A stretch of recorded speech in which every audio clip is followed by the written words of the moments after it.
I don't know how many of you ever spent any time in the neighborhood.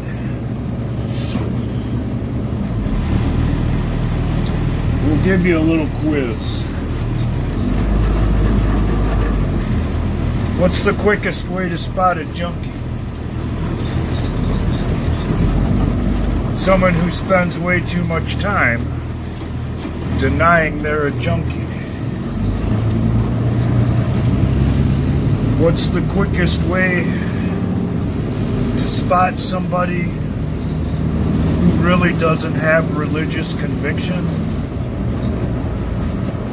Someone walking around saying that their decisions are based on their religious convictions.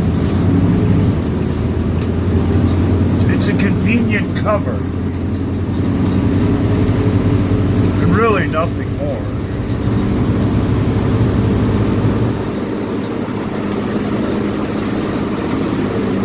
But for anybody who's ever spent any time in the neighborhood, you should be able to see right through it. Because the ones hissing and moaning the loudest are usually the ones that are doing exactly what they're supposedly speaking out against. I have seen this personally over 1,000 times in my life at the very least. And it always ends up to be that way for some reason or another.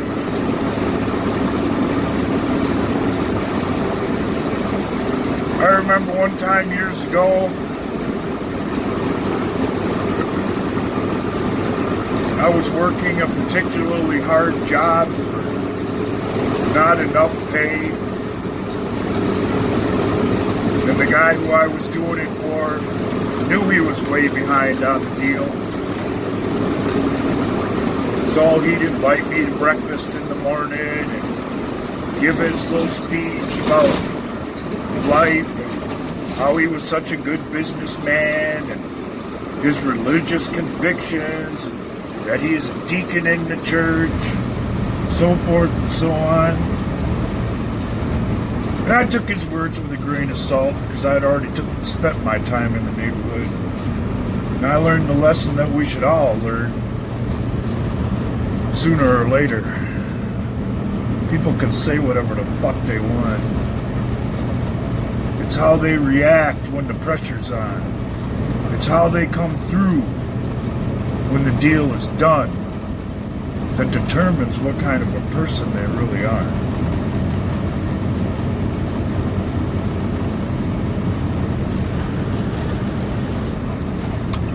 And once they attach that label to themselves, as far as I'm concerned, they wear it for life. Unless they're willing to come along at some point or another, say, hey man, that shit was wrong. Let me make up for that shit. Or something. Because something's better than nothing. Than a pack of lies and a bunch of shit that sounds good at the time, but doesn't do anything to resolve the problem or issue. So take it from the crazy white boy on the corner, or at least that's what all the brothers called me when I lived in the neighborhood.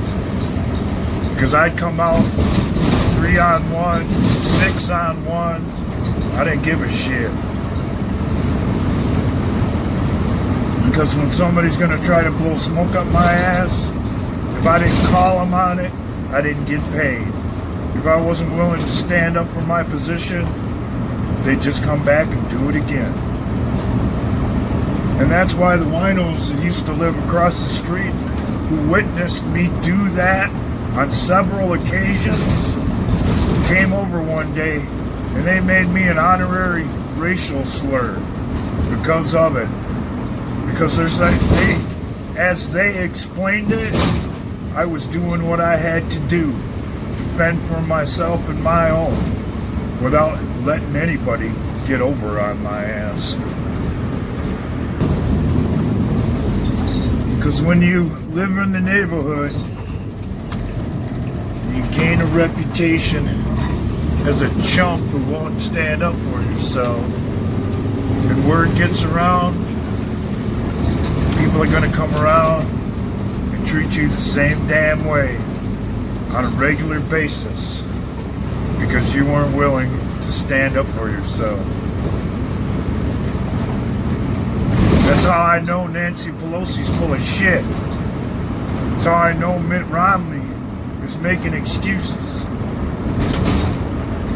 Because it wasn't religious conviction that made Mitt Romney vote the way he did on the president's impeachment.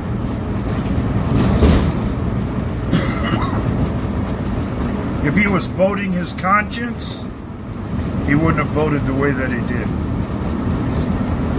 If Nancy Pelosi was praying for the president, she wouldn't have put him through all that shit without no real evidence.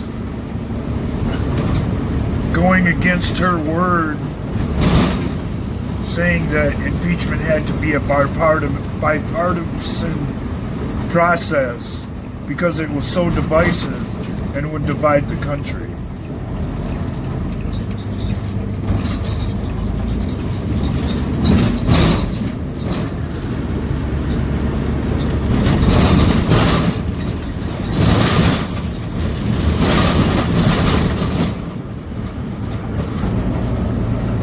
So I don't want to hear your shit, Mitt. I've been around, I know the score. It ain't flying with me. Keep sucking on your dentures, Nancy, because your words don't mean a damn thing. And they don't match up with the actions that you produce out in the world. Because you might convince the rest of these fools. But the crazy white boy on the corner, he ain't buying it. Not for one damn second.